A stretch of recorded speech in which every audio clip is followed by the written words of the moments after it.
নমস্কার বন্ধুগণ, আমার এই ছোট্ট ইউটিউব চ্যানেল পলিটিক্স অফ ত্রিপুরায় আপনাদের সকলকে স্বাগতম এবং ধন্যবাদ জ্ঞাপন করছি। তো বন্ধুগণ, আমার প্রথম ভিডিও থেকে আপনারা যেভাবে সহযোগিতা এবং ভালোবাসা দিয়েছেন তা আমি মুখের ভাষায় প্রকাশ করতে পারছি না। শুধু এইটুকু আশা রাখবো আপনারা প্রত্যেক ভিডিওতে এইভাবে লাইক শেয়ার করবেন, সাথে আপনার মতামত কমেন্ট বক্সে অবশ্যই কমেন্ট করে জানাবেন। তো বন্ধুগণ, ভিডিওর টাইটেল এবং থাম্বনেল দেখে আপনারা অবশ্যই বুঝতে পারছেন আজকে আমরা আলোচনা করব সেই 2023 এবং 2018 বিধানসভার ফলাফল নিয়ে, এবং সেই ভিত্তিতে জানতে চেষ্টা করব আগামী 2028 বিধানসভা নির্বাচনে কোন রাজনৈতিক দল এগিয়ে বা পিছিয়ে আছে।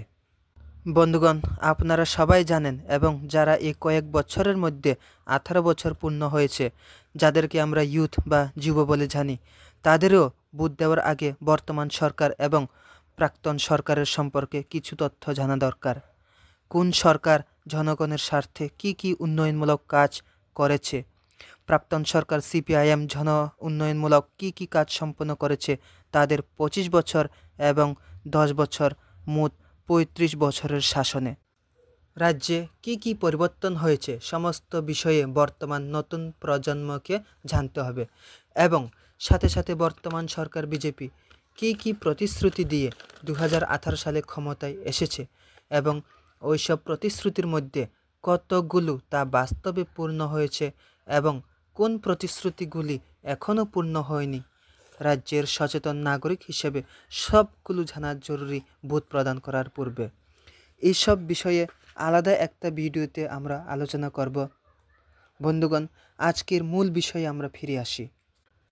আপনারা সবাই জানেন 2018 সালের বিধানসভা ভোটের আগে পূর্ণ শক্তি নিয়ে ক্ষমতায় বিরাজমান ছিল ভারতের কমিউনিস্ট পার্টি তথা সিপিআইএম নেতৃত্বদের আশা ছিল তারা যেন তেন প্রকারে আবার সরকার গঠন করবে।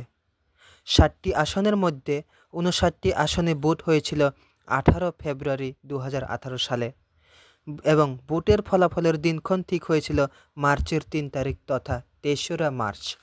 কিন্তু সবাইকে চমক দিয়ে 3রা মার্চ ভারতীয় জনতা পার্টি এবং তাদের সাথী দল আইপিএফটি পূর্ণ বহুমত নিয়ে নতুন সরকার গঠন করে। তো বন্ধুগণ, এবার দেখে নেওয়া যাক কোন রাজনৈতিক দল কতটি আসন দখল করেছিল 2018 সালের সেই বিধানসভা নির্বাচনে, সাথে সাথে তাদের ভোট শেয়ারও আমরা জেনে নিতে চেষ্টা করব। বন্ধুগণ, কোন পার্টি কোন রাজনৈতিক দল কতটি আসন পেয়েছিল 2018 সালে বিধানসভা নির্বাচনে আমি ডাইরেক্টলি আপনাদেরকে গুগলে সার্চ করে দেখাচ্ছি। আপনারা একটু ধৈর্য ধরে দেখুন ভিডিওটি। 2018 দেখুন, আমি গুগলে ডাইরেক্টলি সার্চ করছি, আর এখানে ডাইরেক্টলি গুগলে সার্চ করার পর অলরেডি রেজাল্টটা বেরিয়ে এসেছে। আপনারা দেখতে পাচ্ছেন প্রথম নম্বরে আছে ভারতীয় জনতা পার্টি 36টি আসনে জয়লাভ করেছিল। Communist Party of India CPIM পেয়েছে 16টি আসন। IPFT Indigenous Peoples Front of Tripura, যেটা আঞ্চলিক দল, যেটা বিজেপি পার্টির সাথে অ্যালায়েন্সে ছিল, তারা পেয়েছে 8টি আসন। তো বন্ধুগণ, আর একটু ডিটেলসে আমরা ভিডিওগুলি বা ওই জয়যুক্ত আসনগুলির সম্পর্কে জানতে চেষ্টা করব। আমি এইমাত্র ক্লিক করলাম উইকিপিডিয়ার যে লিঙ্ক দেওয়া আছে ওই লিঙ্কে। আপনারা দেখতে পারেন এখানে যে বিজেপি দল, সেই বিজেপি দলকে লিড করেছিল 2018 সালে বিপ্লব কুমার দেব, এবং সিপিআইএম পার্টিকে লিড করেছিল তৎকালীন মুখ্যমন্ত্রী মানিক সরকার। আপনারা এখানে দেখতে পাচ্ছেন যে পার্সেন্টেজ শেষের উপরের দিক দিয়ে যে রোটা আছে সেখানে আপনারা দেখতে পাচ্ছেন, বা যে লাইনটি আছে সেখানে আপনারা স্পষ্টতে দেখতে পাচ্ছেন। দেখেন পার্সেন্টেজ, সেখানে বিজেপি পেয়েছে 43.59%, আপনি ধরে নেওয়া যাক 44 বা 43 হাফ, আর এখানে সিপিআইএম পেয়েছিল 44.3%। তো আমরা যদি এক্স্যাক্টলি একটা রাউন্ড ফিগার ধরি তাহলে সিপিআইএম পেয়েছিল 44% আর বিজেপি পেয়েছিল 43% 2018 সালের বিধানসভা নির্বাচনে। আর আপনারা এখানে দেখতে পাচ্ছেন যে আমি একটু জুম করে দেখাচ্ছি আপনাদেরকে, আপনারাও দেখতে যাতে সুবিধা হয়। Tripura legislative assembly election 2018 NDA, এখানে দুইটি রাজনৈতিক পার্টির জোট ছিল, বিজেপি এবং আইপিএফটি। বিজেপি 36টি আসনে পেয়েছিল, আইপিএফটি 8টি আসনে পেয়েছিল, আর লেফট ফ্রন্ট বা সিপিআইএম পেয়েছিল 16টি আসন। সেটা আমি অলরেডি আপনাদেরকে জানিয়ে দিয়েছি।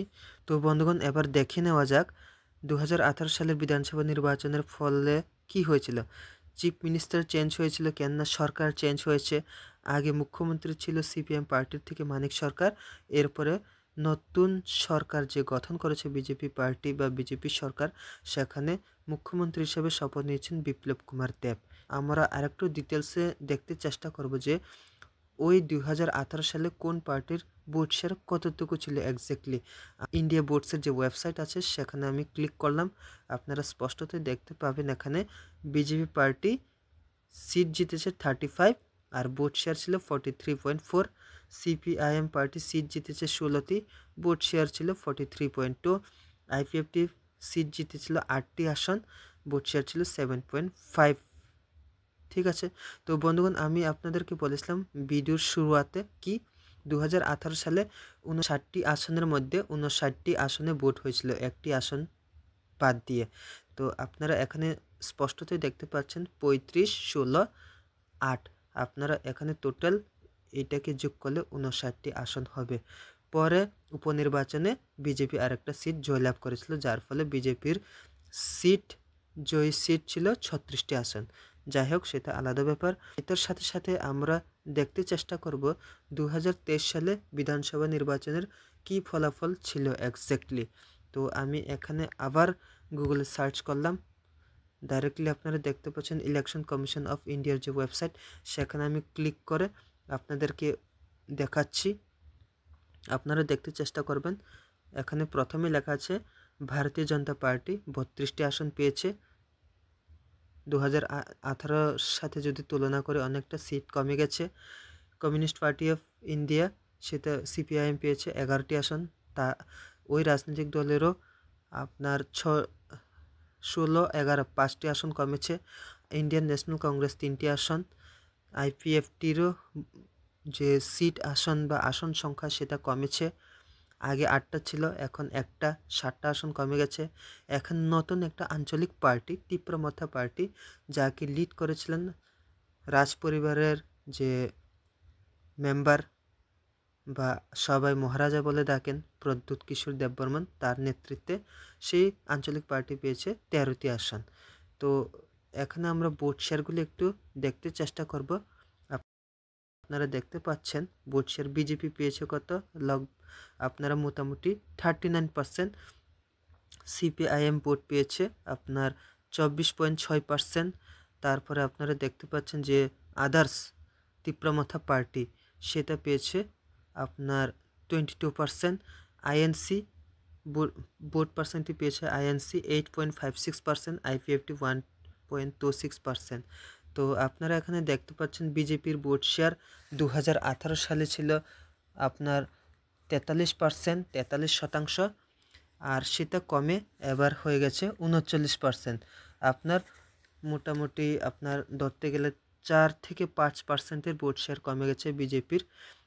আর সিপিআইএমের যে ভোট শেয়ার 2018 সালে ছিল 44%, সেটা কমে এখন সিপিআইএমের ভোট শেয়ার হয়ে গেছে আপনার 24%। তাহলে সিপিআইএমের যে ভোট শেয়ার সেটাও আপনার 19 থেকে 20%-এর ভোট শেয়ার কমে গেছে 2023 সালে।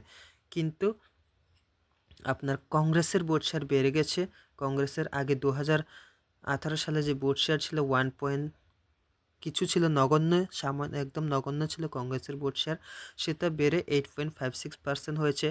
এইদিকে আইপিএফটির ভোট শেয়ার কমে গেছে, আগে 7.5% ছিল 2023 সালে, সেটা কমে 1.26-এ নেমে এসেছে। আর ওইদিকে তীব্রমথা পার্টির ভোট শেয়ার ডাইরেক্টলি 22% বেড়ে গেছে বা ইনক্রিজ হয়েছে।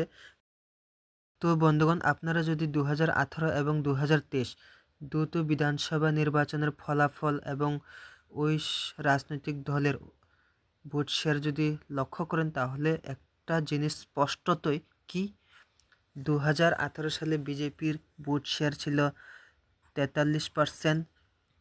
আমি অ্যাকুরেট নাম্বারটা ধরছি, 2023 সালে বিজেপির ভোট শেয়ার ছিল 39%।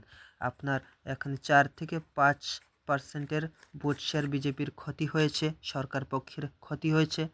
অন্যদিকে বিরোধী দল সিপিআইএমের ভোট শেয়ার 2018 সালে ছিল 44% এবং সেটা আপনার 2023 সালে কমে সেটা 24%। তাহলে 19 থেকে 20%-এর একটা ভোট পার্সেন্টেজ শেয়ার সিপিআইএমের দলের রাজনৈতিক দলের ক্ষতি হয়েছে। অন্যদিকে কংগ্রেসের ভোট শেয়ার বেড়ে গেছে 1.23 এরকম কিছু পার্সেন্টেজ ছিল 2018 সালে, খুবই নগণ্য, সেটা বেড়ে 8.6%। ডাইরেক্টলি কংগ্রেসের ভোট শেয়ার 7% বেড়ে গেছে। সাথে সাথে যে বিজেপির সাথী দল বা অ্যালায়েন্স দল আইপিএফটির, তার ভোট শেয়ার ছিল 2018 সালে 7.5%, আর 2023 সালে ওই পার্টি পেয়েছে 1.26%। এখানেও আইপিএফটির ভোট শেয়ার 6%-এর মতো কমে গেছে। প্রফিট হয়েছে নতুন আঞ্চলিক দল তীব্রমথা পার্টি, ডাইরেক্টলি আপনার 22% বা 22% ভোট শেয়ার পেয়েছে তীব্রমথা পার্টি দল 2023 সালের বিধানসভা নির্বাচনে। আপনারা এখন দেখলেন যে কোন রাজনৈতিক দলের ভোট শেয়ার কতটুকু বেড়েছে 2018-র তুলনায় বা কতটুকু কমেছে 2018 সালের বিধানসভা নির্বাচনের তুলনায়। তো বন্ধুগণ, এখন দেখে নেওয়া যাক কোন রাজনৈতিক দলের কটি আসন ক্ষতি হয়েছে বা কটি আসন লাভ হয়েছে। তো প্রথমে দেখব সরকার পক্ষ। বিজেপি সরকারের যে সিট ছিল, জয়ী সিট বা জয়ী আসন, সেটা 2018 সালে ছিল 36টি আসন জয়যুক্ত করেছিল 2018 সালে, সেটা কমে গিয়ে দাঁড়িয়েছে 2023 সালে 32টি। তার মানে বিজেপির 4টি আসনের মধ্যে লস হয়েছে, 4টি আসন লস হয়েছে বিজেপি বা আপনার ক্ষতি হয়েছে। সেই সাথে সাথে সিপিআইএম পেয়েছে 11টি আসন, যেটা 2018 সালে 16টি ছিল। সিপিআইএমেরও 5টি আসন ক্ষতি হয়েছে।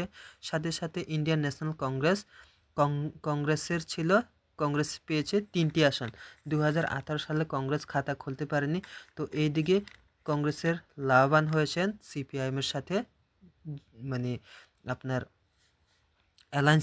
সিপিআইএমের সাথে অ্যালায়েন্স করে কংগ্রেসের লাভবান হয়েছে, 3টি আসন পেয়েছে, খাতা খুলতে পেরেছে 2023-এ পুনরায়। আর এইদিকে আইপিএফটি পেয়েছে মাত্র 1টি আসন, যেটা 2018 সালে তারা পেয়েছিল 8টি আসন। তাহলে আইপিএফটিরও এখানে 60টি আসনের লোকসান হয়েছে বা ক্ষতি হয়েছে।